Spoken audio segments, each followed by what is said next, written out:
नमस्कार दोस्तों, आर्या क्लासेस के यूट्यूब चैनल पर फिर से आप सभी का स्वागत है। पिछले लेक्चर में हमने Cartesian coordinate system, plane polar coordinates, spherical polar coordinates और कोऑर्डिनेट सिस्टम की पूरी जानकारी, एक ओवरव्यू दिया था इसकी जानकारी का।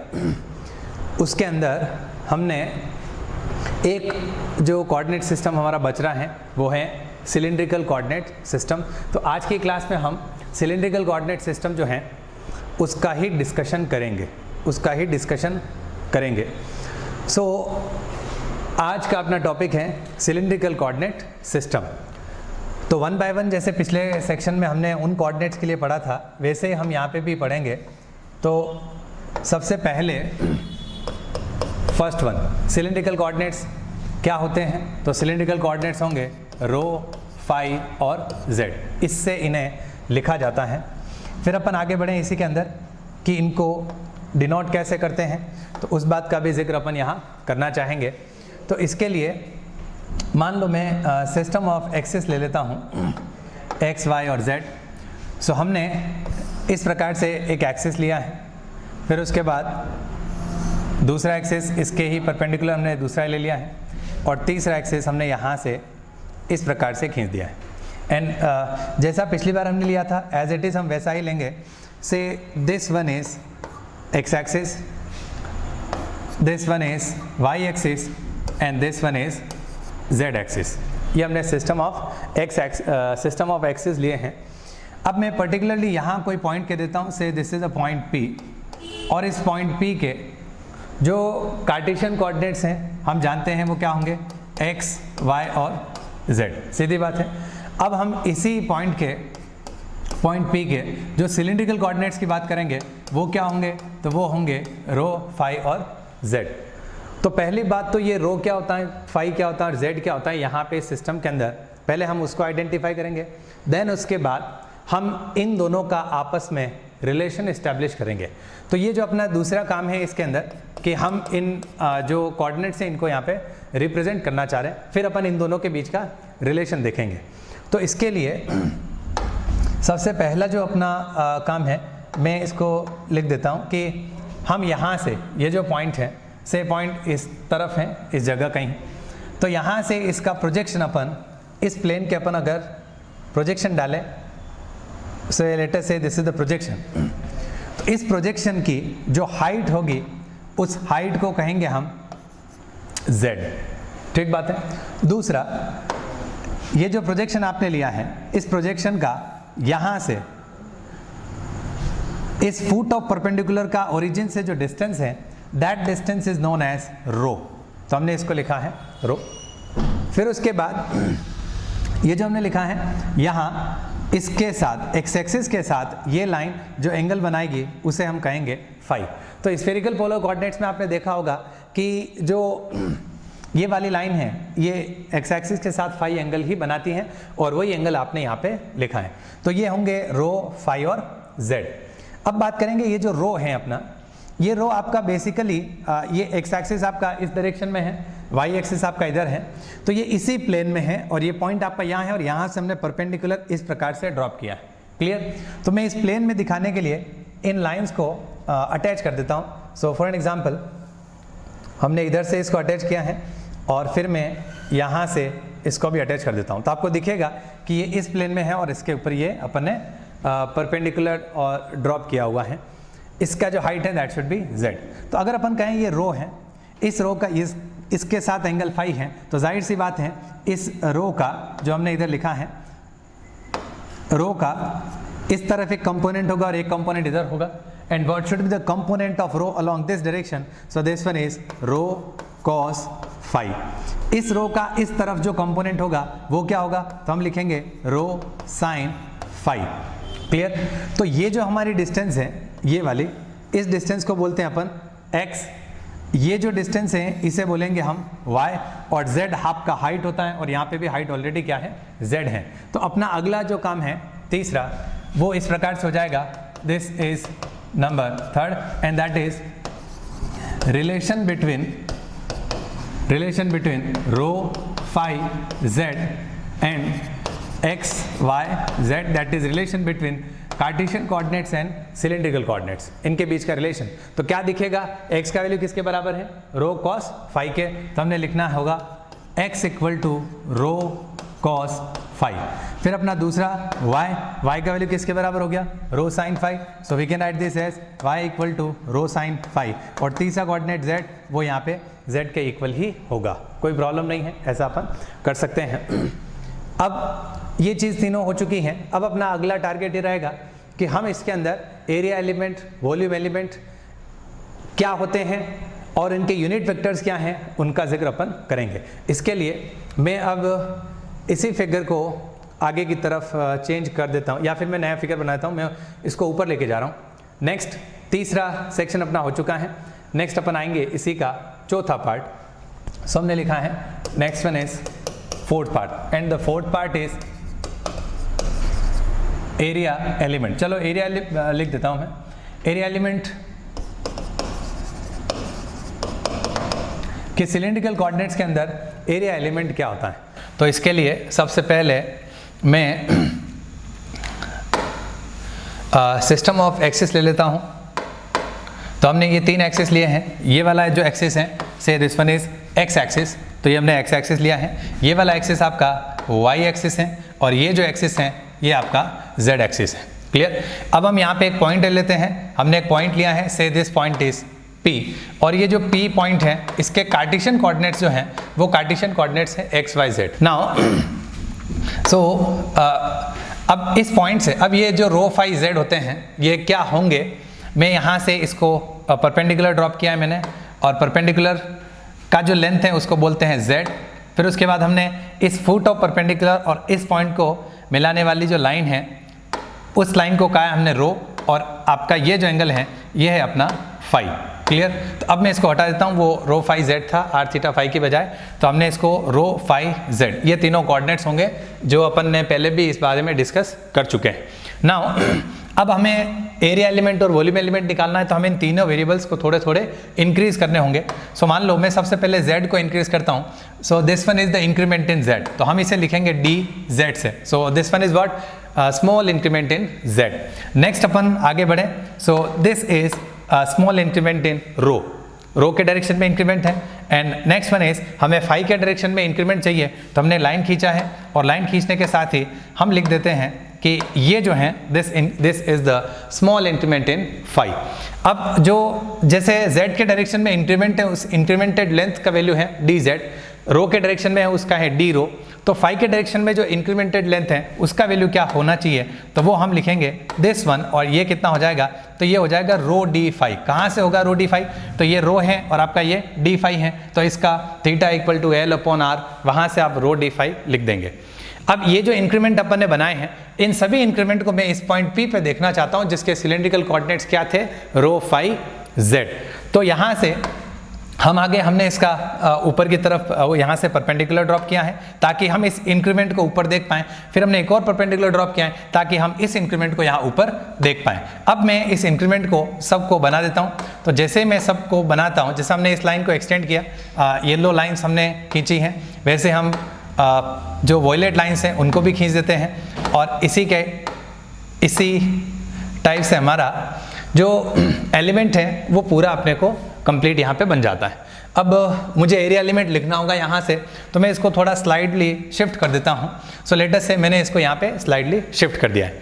अब अपन क्या चाहेंगे पर्टिकुलरली, जैसे मान लिया आपका ये पहला सरफेस है, हम इस सरफेस का एरिया निकालना चाहें तो जाहिर सी बात है एरिया क्या होगा, this yellow line into white line. Yes, तो हमने यहाँ से जो एरिया हमने शेड किया है, पहली बात तो ये एरिया कौन से डायरेक्शन में है, तो ये वॉयलेट लाइन जो है इसका इंक्रीजिंग डायरेक्शन दिखाएगा, और वॉयलेट लाइन से हमने किसको दिखाए हैं, रो को। सो ये रो का इंक्रीजिंग डायरेक्शन है, और क्योंकि ये रो का इंक्रीजिंग डायरेक्शन है तो हम इसे लिखेंगे ये रो कैप का डायरेक्शन है। यस, तो रो कैप के डायरेक्शन में जो एरिया वेक्टर है उस एरिया वेक्टर को हम क्या लिख पाएंगे, तो मैं लिख देना चाह रहा हूँ this d s equal to rho D phi d z. कहाँ से लिखा है, देखो जो येलो लाइन है उसका लेंथ क्या है डी जेड, और जो व्हाइट लाइन है उसका लेंथ क्या है रो डी फाई। मैंने तीनों कलर इसलिए लिए हैं ताकि आपको तीनों के लेंथ के बारे में स्पेशली पता चलता रहे। तो हमने व्हाइट लाइन तो rho D phi, yellow line D Z और जो वॉयलेट लाइन है that should be D rho. तो ये अपन एरिया एलिमेंट आ चुका है। लेकिन अगर आप, क्योंकि हम जानते हैं एरिया वेक्टर क्वांटिटी है, तो अगर आप इसका वेक्टर नोटेशन लिखना चाहो जैसा कि हमने यहाँ लिखा है दिस वन डी एस, तो जाहिर सी बात है हमें इधर इसका डायरेक्शन लिखना होगा। तो इसका डायरेक्शन क्या है, रो कैप, तो हम यहाँ लिखेंगे रो कैप। फिर अपन इसके अलावा इसके दूसरा ऊपर वाला जो एरिया है अपन वो लेंगे। तो वो एरिया जो ऊपर वाला दिख रहा है मैंने उसको शेड कर दिया है, ये इसका डायरेक्शन क्या होगा, तो जाहिर सी बात है इसका डायरेक्शन क्या होगा, ऊपर की तरफ, और ऊपर की तरफ को हम क्या कहेंगे, जेड कैप। क्लियर, आपको दिख रहा होगा हमने ऊपर की तरफ क्या लिखा है, जेड कैप। तो जेड कैप के डायरेक्शन में जो एरिया वेक्टर आए हैं, इस एरिया वेक्टर को हम यहाँ लिखना चाहें तो हम क्या लिखेंगे, इस वॉयलेट लाइन और वाइट लाइन, वॉयलेट लाइन और वाइट लाइन को मल्टीप्लाई करेंगे तो इसका एरिया आ जाएगा। तो हमने यहाँ पे इन दोनों लेंथ को मल्टीप्लाई कर दिया है। तो आपको दिख रहा होगा कि जो वॉयलेट लाइन है उसका लेंथ कितना है, डी रो, और जो वाइट लाइन है उसका कितना है, रो डी फाई। तो हमने दोनों को मल्टीप्लाई किया, रो डी रो और डी फाई, ये आया एरिया एलिमेंट। अब क्योंकि एरिया वेक्टर क्वांटिटी है तो अगर आप इसमें वेक्टर नोटेशन लगाते हैं तो इसका डायरेक्शन लिखना होगा, और हम पहले ही बता चुके हैं कि इसका डायरेक्शन किधर है, जेड कैप की डायरेक्शन में है, तो हमने यहाँ जेड कैप लगा दिया है। एक आखिरी और बचा है इस दोनों के पीछे वाली साइड वाला। तो पीछे वाली साइड को मैं शेडिंग कर देता हूं, तो मैंने इसको शेड कर दिया है। इसका डायरेक्शन कहाँ होगा, इसके अंदर की तरफ, क्योंकि आपका फाई इस डायरेक्शन में इंक्रीज हो रहा है, तो वो फाई का इंक्रीजिंग डायरेक्शन होगा जिसे कहेंगे हम फाई कैप। यस, और जो फाई कैप के डायरेक्शन में एरिया वेक्टर है हम उसे लिखना चाहें तो क्या करेंगे हम, तो हम येलो लाइन और वॉयलेट लाइन इन दोनों को मल्टीप्लाई करेंगे। Now what is the length of yellow line, D Z, what is the length of this violet line, that should be D rho.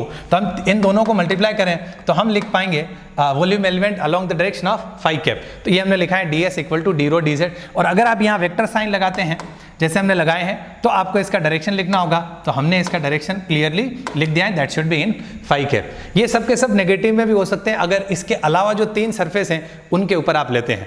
तो इसी के साथ अपने एरिया एलिमेंट का जो काम है वो यहाँ पे फिनिश होता है। अब अपन इसी का वॉल्यूम एलिमेंट निकालना चाहेंगे। तो वॉल्यूम एलिमेंट अगर आप देखो तो जैसे मान लो ये बहुत छोटा है, इन्फिनिटेसिमल है, तो जब ये बहुत छोटा होगा तो हम इसको एज ए क्यूब मान के इसका वॉल्यूम लिख सकते हैं। तो वॉल्यूम लिखना है, और आपने 10th क्लास में पढ़ रखा होगा कि volume of A cube is length, cuboid is length into breadth into height. तो लेंथ, ब्रेड्थ और हाइट का आप मल्टीप्लाई कर सकते हैं। तो देखो इसमें एक येलो लाइन है, एक व्हाइट लाइन है और एक वॉयलेट है, तो तीनों को मल्टीप्लाई करते हैं और मैंने तीनों को अलग अलग कलर में लिखा हुआ है।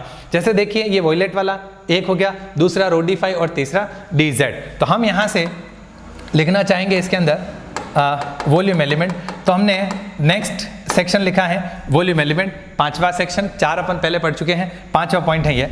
सो this is the volume element. और वॉल्यूम एलिमेंट को क्या लिखेंगे हम, तो मैं इसको लिखना चाह रहा हूँ this is the volume element. और कैसे लिखेंगे मैं आपको पहले ही बता चुका हूँ, volume element can be obtained by multiplying all the 3 terms which is rho D phi d z, and I have write here rho d phi dz, and this is the required volume element. Up relation between these unit vectors, that is unit vectors of Cartesian coordinates and unit vectors of cylindrical coordinates. So what is that मैं लिखना चाह रहा हूँ। Next is number 7. तो आप लिखेंगे relation between rho cap, phi cap, z cap and I, J and K cap. Yes, इनके बीच में इंटर रिलेशन जो होगा वो अपन यहाँ पे आइडेंटिफाई करना चाहेंगे। तो इसके लिए पहले मेरे को जो पोजीशन वेक्टर होता है हम वो लिखना चाहेंगे। तो मैं यहाँ से सबसे पहले पोजीशन वेक्टर लिखना चाह रहा हूँ। और जैसा कि हम जानते हैं vector R can be written as XI cap plus YJ cap plus ZK cap, ये आपका पोजीशन वेक्टर है। अब x, y और z के वैल्यू आपको यहाँ पे लिखने हैं। तो हमने यहाँ पे लिखा है this R equal to x का वैल्यू क्या था, रो कॉस फाई, और साथ में लिखा आई कैप। y का वैल्यू क्या है, तो हमने लिखा है rho sine phi, and this one is J cap, और z यहाँ z ही है तो हमने लिखा है z के कैप, लिख दिया है। तो ये अपने पास वेक्टर आ रहा है। अब अपने को रो कैप चाहिए, तो ये सब चीज़ें आपके इस आर्ट से ही निकलेंगी। कैसे, तो मैं इसको एक बार लिख देना चाह रहा हूँ। तो हम लिखेंगे first one is rho cap. तो रो कैप को कैसे लिखेंगे, रो कैप मतलब वो यूनिट वेक्टर जो रो की इंक्रीजिंग डायरेक्शन में है। तो रो की इंक्रीजिंग डायरेक्शन के वेक्टर को हम यहाँ से जो पोजीशन वेक्टर है उससे हिसाब से लिखें तो हम इसको ऐसे लिखेंगे del r divided by del rho, ये वेक्टर हो गया, और उसी का मैग्नीट्यूड अपन लिखेंगे जैसा हमने स्फेरिकल कोऑर्डिनेट्स के अंदर किया था, del r by del rho और इसका मैग्नीट्यूड। यस, तो मैं आर का डिफरेंशिएशन करूँगा रो के रेस्पेक्ट में, तो इसका कर दीजिए, पहला टर्म क्या आ जाएगा कॉस ऑफ फाई और साथ में आई कैप, फिर इसका कर दिए रो का रो के रेस्पेक्ट में 1 sine phi as it is, so sine phi j cap, और रो के रेस्पेक्ट में z का क्या हो जाएगा 0। फिर डिवाइड में हम लिखेंगे under root of this one square and that is sine square phi plus cos square phi and that should be equal to 1। जैसे इसको 1 लिखते हैं तो आपके पास जो रिजल्ट रिक्वायर्ड रिजल्ट है that is rho cap and the rho cap turns out to be cos phi i cap plus sine phi j cap. Yes, this is the required result, or we can say this is the relation between rho cap and I cap and j cap. So Cartesian coordinates और cylindrical coordinates के अंदर जो unit vectors हैं उनके बीच का inter relation आपको यहाँ से मिल सकता है।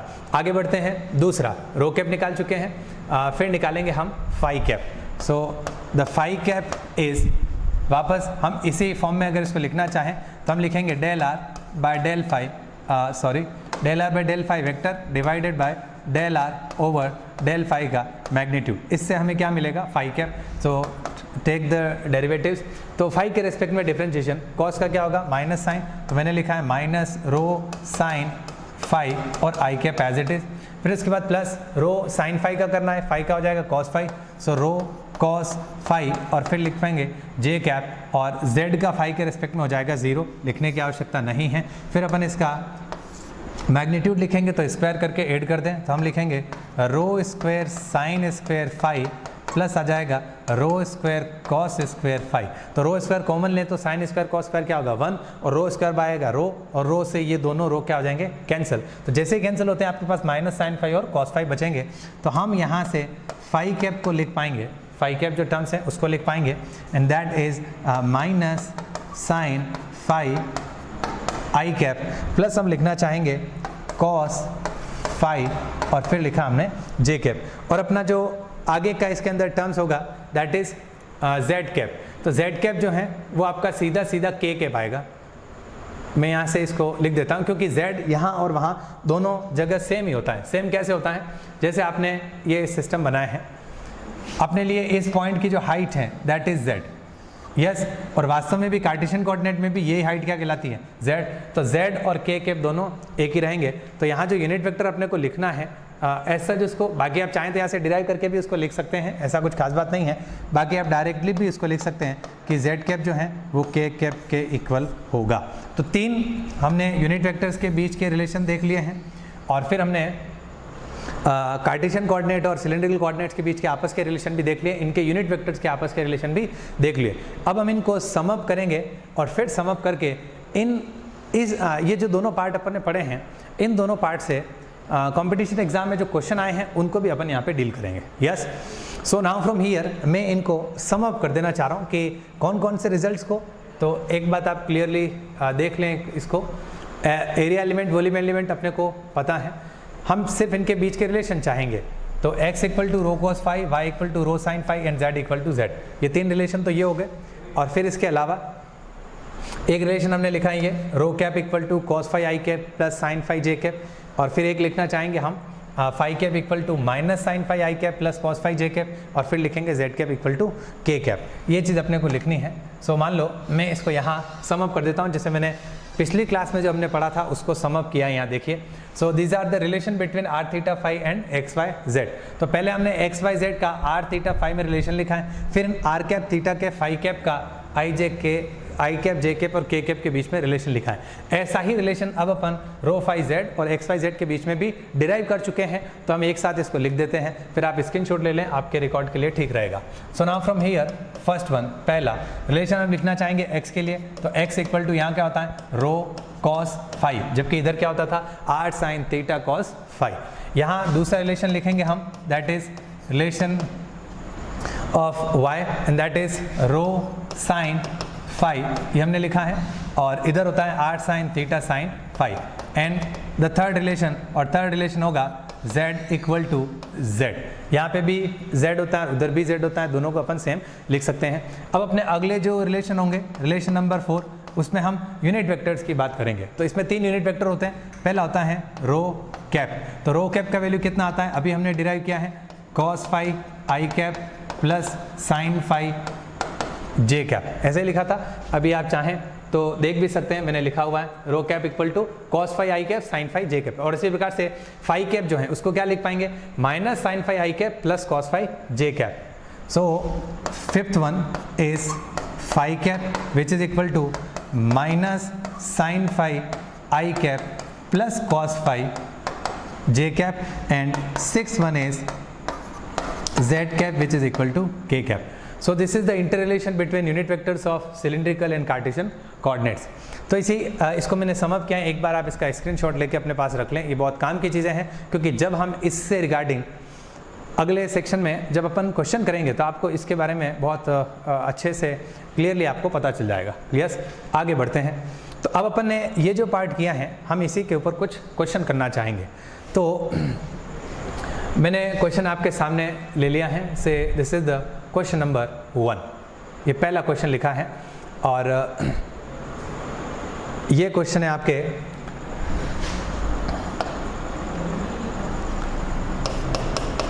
जेस 2013 का क्वेश्चन है। यस, ये क्वेश्चन आपके जेस 2013 का क्वेश्चन है। क्वेश्चन लिखा हुआ मैंने। अब अपन इसके सॉल्यूशन को डील करेंगे, किस प्रकार से इसका सॉल्यूशन किया जा सकता है आप क्लियरली देखेंगे। सो क्वेश्चन लिखा है the vector field x z cap x z i cap plus y j cap in cylindrical polar coordinates is. मतलब आपको एक फील्ड दे रखा है और इस फील्ड को, पॉइंट टू बी नोटेड, इस फील्ड को आपको किस में चेंज करना है, सिलेंड्रिकल कोऑर्डिनेट्स में, और ऑप्शन आपके सामने लिखे हुए हैं। क्लियर बात है। अब मैं यहाँ से आगे इसका सॉल्यूशन डील करेंगे। तो जो वेक्टर दे रखा है मैं उसको लिखना चाहूँगा। तो हमने लिखा है से सॉल्यूशन इज फ्रॉम हियर। क्या लिखा हुआ था, एक्स जेड आई कैप, तो हमने लिखा है x z i cap plus हम लिखना चाहेंगे वाई जे कैप। सो हमने लिख दिया इसको, this is y j cap. इसका वैल्यू आपको आइडेंटिफाई करना है। तो मैं यहाँ से एक सिंपल सी बात लिखूँ, इन चारों टर्म्स को अपन पहले जो फॉर्मूले में लिख चुके हैं हम उसको लिखेंगे। x सिलेंड्रिकल कोऑर्डिनेट्स में x किसके बराबर होता है, तो हम लिखते हैं रो कॉस फाई, और z किसके बराबर होता है, z के ही z ही लिखा और फिर लिख दिया हमने आई कैप। y किसके बराबर होता है, तो y होता है रो साइन फाई, और फिर लिखा है j कैप, तो ये हमने j कैप लिखा है। लेकिन प्रॉब्लम इस बात की है कि हमारे पास आई कैप और j cap rho cap, phi cap और z कैप के टर्म्स में नहीं है। तो हमें इनके बीच में कोई इंटर रिलेशन यहाँ पे निकालने की आवश्यकता पड़ेगी। तो अब अपना काम क्या होना चाहिए कि हम आई कैप और जे कैप जो टर्म्स हैं, इन दोनों टर्म्स को रो कैप, फाई कैप और जेड कैप में एक्सप्रेस करें, और एक्सप्रेस करके यहाँ लिखें तो अपना ये जेस्ट का क्वेश्चन जो है वो आसानी से सॉल्व हो सकता है। यस, तो हमें आई कैप और जे कैप की आवश्यकता है। तो एक बार ध्यान दिया, हमने जो सिलेंड्रिकल कोऑर्डिनेट्स के रिलेशन निकाले हैं ये आपको सामने सामने दिख रहे हैं। Rho cap equal to this much, phi cap equal to this much and z cap equal to k cap. हमें किस किस की जरूरत है, आई कैप और जे कैप की। लेकिन ये रो कैप, फाई कैप और जेड कैप आते तो हम इनको लिखते तो सब कुछ आई जे में आ जाता, लेकिन यहाँ आई जे में दे रखा और आपको किस में निकालना है, इसके अंदर। तो हम यहाँ से कुछ इंटर रिलेशन लगाएंगे इसमें और फिर यहाँ से सिंप्लीफाई करना चाहेंगे इसको। कैसे, एक काम करिए, जो अपन ने फॉर्मूला नंबर 4, 5 और 6 लिखे हुए हैं, मैं इन्हीं को आपस में ऑपरेट करा के लिखूंगा। कैसे लिखता हूँ, जैसे मान लो मैंने यूँ कहा कि इक्वेशन नंबर 4, नाउ हम यहाँ से क्वेश्चन करें, ये ऊपर फॉर्मूले लिखे थे हमने, मैं लिखना चाह रहा हूँ। नाउ फॉर्मूला नंबर 4 जो है उस फॉर्मूले को आप साइन फाई से मल्टीप्लाई करेंगे तो यहाँ आ जाएगा साइन फाई कॉस फाई, और यहाँ साइन फाई ऑलरेडी है। यस, तो हम इसको किससे मल्टीप्लाई करेंगे, कॉस फाई से। तो प्लस हम फॉर्मूला नंबर 5 को मल्टीप्लाई करेंगे किससे, कॉस 5 से, कॉस 5 से।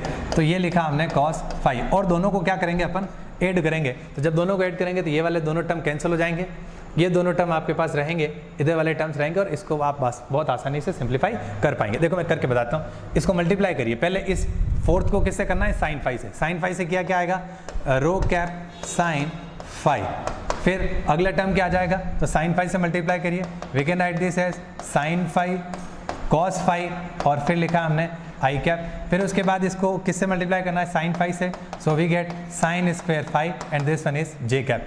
फिर आपको दूसरे वाले टर्म की बात करते हैं, इसको किससे मल्टीप्लाई करना है, cos फाई से करिए।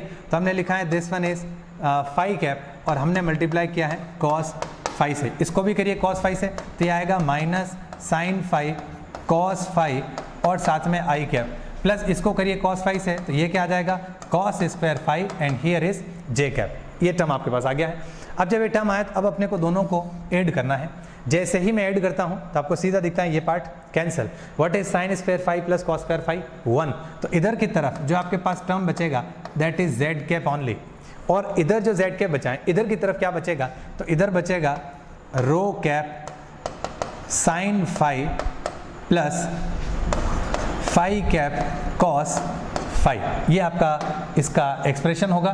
तो मैं इस एक्सप्रेशन को यहाँ पे हाईलाइट कर देता हूँ और इस इक्वेशन का आप विशेष रूप से ध्यान देंगे, मैंने इससे इक्वेशन नंबर 1 का है। अब मैं क्लैरिफाई कर देता हूँ यहाँ से। पहला इक्वेशन हमने किस किस फॉर्मूले का यूज़ किया है, फॉर्मूला नंबर 4 और 5 दोनों को क्या किया है अपन ने, प्लस किया है। अब मैं आपको कह देता हूँ कि ये ही दोनों चीज़ें अब आपको जब सब्ट्रैक्ट करनी हो, क्या करनी हो, सब्ट्रैक्ट करनी हो, तो मैं वापस से यही काम करूंगा, लेकिन इस बार हम सिर्फ सब्ट्रैक्ट करेंगे। तो सब्ट्रैक्ट करने का काम मैं इसका इधर कर देता हूं ताकि आपको ये दिखता भी रहेगा। मैंने इसको इधर ले रखा है और अब अपन इसको यहाँ कर देते हैं। Yes, so now from here, अब देखिए पिछली बार हमने इसको ऐसे मल्टीप्लाई करके ऐड किया था, अब हम इनको सब्ट्रैक्ट करेंगे।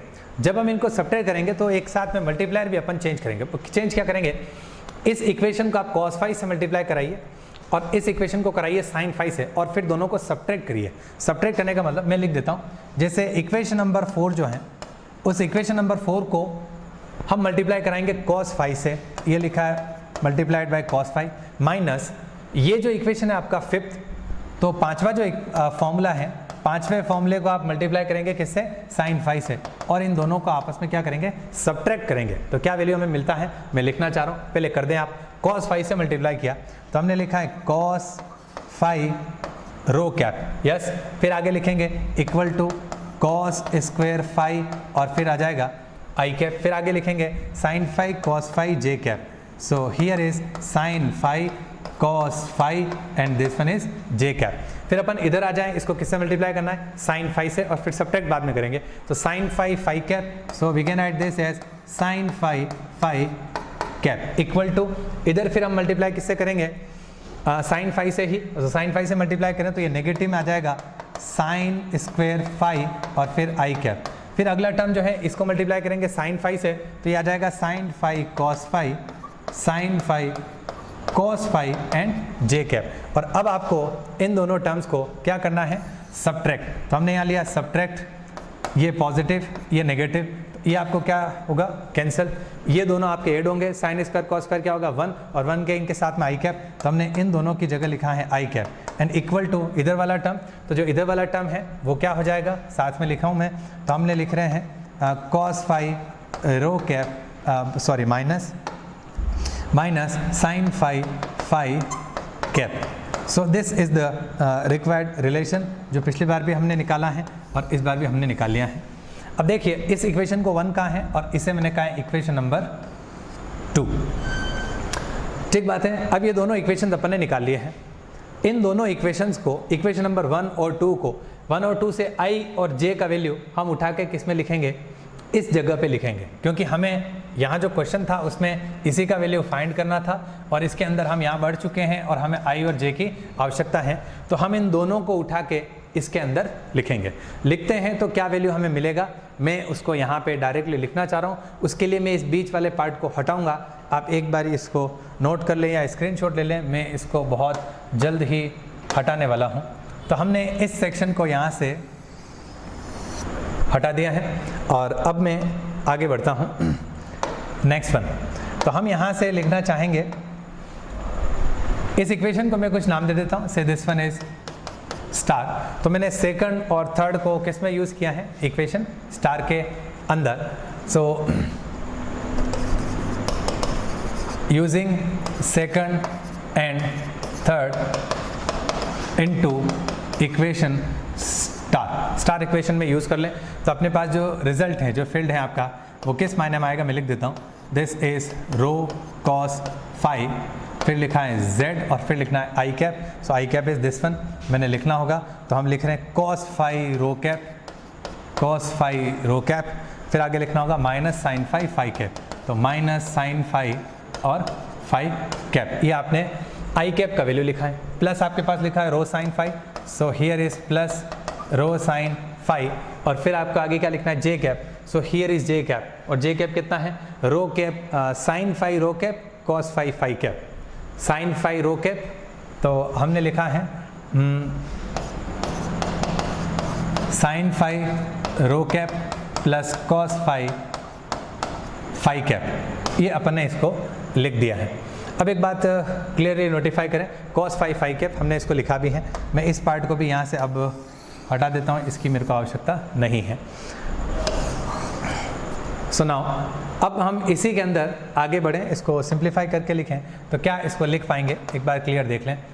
इस चीज़ को इससे मल्टीप्लाई कराया तो आप लिख पाएंगे rho cos square phi and then z और साथ में लिखेंगे रो कैप, फिर आप इसको इससे मल्टीप्लाई करते हैं तो नेगेटिव के साथ rho sine phi cos phi and z और फिर लिखेंगे फाई कैप, फिर इसको मल्टीप्लाई करते हैं तो ये लिख पाएंगे हम रो साइन स्क्वायर फाई और साथ में लिखेंगे रो कैप, और जब इसको मल्टीप्लाई करें तो ये लिख पाएंगे plus rho sine phi cos phi और साथ में लिखे हमने फाई कैप। सीधी बात है, ये हमने कर दिया इसको। अब जब हमने ये लिखा है इसको, अब एक बात समझिए कि इन दोनों टर्म से, ये जो दोनों टर्म है जिसके नीचे मैंने जिग जैग लाइन किया है और जिनके नीचे मैंने बोल्ड लाइन किया है, इनसे मैं आपस में कुछ चीज़ें कॉमन लूँगा।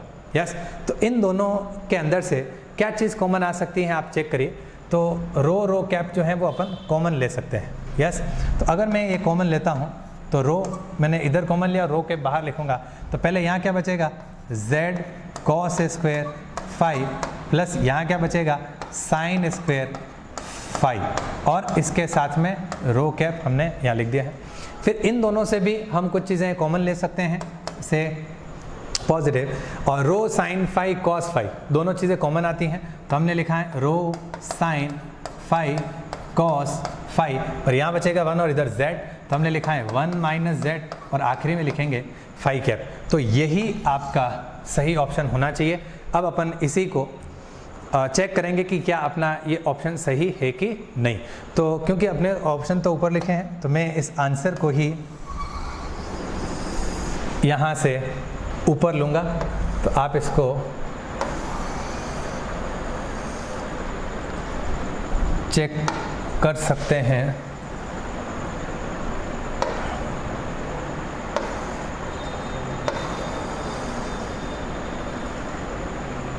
यस, चलो मैं इस पार्ट को हटा देता हूँ, इसकी आवश्यकता नहीं है मेरे को। यस, और मैंने जो आंसर था आपका उस आंसर को यहाँ नीचे ले लिया है, ठीक है ना। अब आप यहाँ से इसको डिक्टेट कर सकते हैं कि ऑप्शन जो आ रहा है वो कौन सा ठीक बैठता है। Rho z cos square phi plus sine square phi rho cap plus rho sine phi cos phi 1 minus z phi cap. Correct option is option A, sorry, correct option is option A. Yes, जेस 2013 का question है, हमने इसको clear कर दिया है। अब बढ़ते हैं इससे अंदर आगे और एक और क्वेश्चन लेते हैं अपन। ये पहला क्वेश्चन था जेस्ट का, हमने इसको कर दिया है। नेक्स्ट इसी पार्ट के ऊपर स्फेरिकल और सिलेंड्रिकल कोऑर्डिनेट्स के ऊपर कैसे एग्जाम में क्वेश्चन आते हैं, इसका आइडिया लगाने के लिए, आइडिया आपको लग जाए इसके लिए मैंने क्वेश्चन लिखा है। एक आखिरी क्वेश्चन अपन और लेंगे इसी के ऊपर। ये क्वेश्चन मैंने लिखा है इधर, क्वेश्चन नंबर 2, और ये जो क्वेश्चन है आपका, ये है क्वेश्चन गेट का है, तो मैं लिख देता हूँ इसको। आप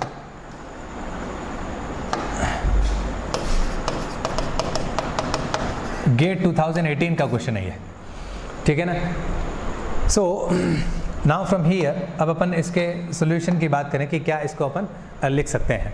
सो नाउ मेरे को इसका सॉल्यूशन करना होगा, तो मैं इस सॉल्यूशन को इधर कर देता हूँ। चलो, yes, solution is from here. ये है क्वेश्चन नंबर 2 का सॉल्यूशन। क्या क्वेश्चन क्या है पढ़ ले पहले। In spherical polar coordinates r theta phi the unit vector theta cap, क्या निकालना है, theta cap at 10, π/4, π/2, so that is r theta phi. क्या है ये, r थीटा फाई। r का वैल्यू 10 है, थीटा का π/4 और फाई का क्या है π/2, और निकालना क्या है आपको, थीटा कैप।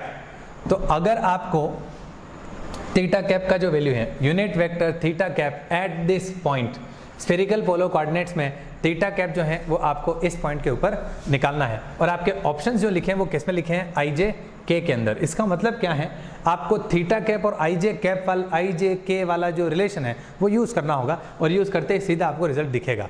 तो हम यहाँ सीधा लिखेंगे we know that using formula. और कौन सा फॉर्मूला, मैं आपको वो फॉर्मूला बता देता हूँ। अभी मैंने थीटा कैप, आई कैप और जे कैप के बीच का रिलेशन लिखा था। आई थिंक अगर आपको याद है तो बिल्कुल हमने लिखा था, this is the required relation which is written here. Theta cap equal to cos theta cos phi i cap, cos theta sine phi j cap minus sine theta. लिखेंगे, वापस बता रहा हूँ, cos theta cos phi, cos theta sine phi और minus sine theta. तो मैं इसी relation को वहाँ पे लिख देता हूँ और अपना काम आसानी से हो जाएगा। तो क्या लिखना होगा हमें, theta cap is equal to cos theta cos phi i cap plus cos theta sine phi j cap minus sine theta k cap. ये आपके रिलेशन है। यस, ये रिलेशन है जो अपन ने डिराइव कर लिया है। तो अब जब ये क्वेश्चन आएगा तो उसके लिए आपको ये याद रखना होगा, नहीं तो फिर आपको डेरिवेशन आना चाहिए, और याद रखने से अच्छा तो कुछ हो ही नहीं सकता। अगर आप इसको याद रखते हैं तो टाइम बचता है।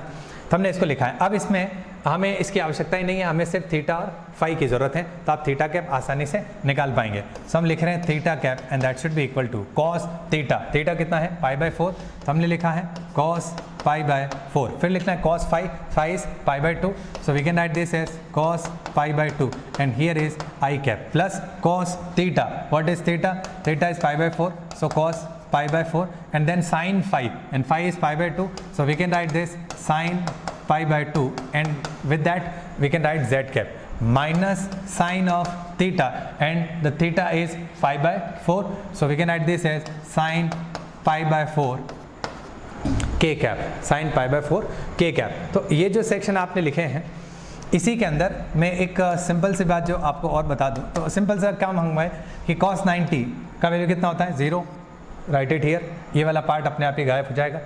cos π/4 होता है 1/√2, मैंने इसको लिखा है दिस वन इज 0, प्लस ये जो है हो जाएगा 1/√2, sin π/2 is 1 and then j cap minus sin π/4 is again 1/√2 and then k cap. तो बेसिकली आपका वैल्यू जो है वो थीटा कैप जो है वो इस मायने में आएगा 1/√2 and this is j cap minus of k cap and this is the required result. यही आपका रिक्वायर्ड रिजल्ट है, और यही चीज़ आपने यहाँ आप इसको डिक्टेट कर सकते हैं। मैंने क्वेश्चन के ऑप्शंस यहाँ लिख रखे हैं, 1/√2 j cap minus k cap. So what should be the correct answer, correct answer is D 1/√2 j cap minus k cap. तो इस प्रकार से हम क्या कर सकते हैं, कभी भी यूनिट वेक्टर्स के बीच में, और ऐसे एग्जाम में क्वेश्चन आते हैं।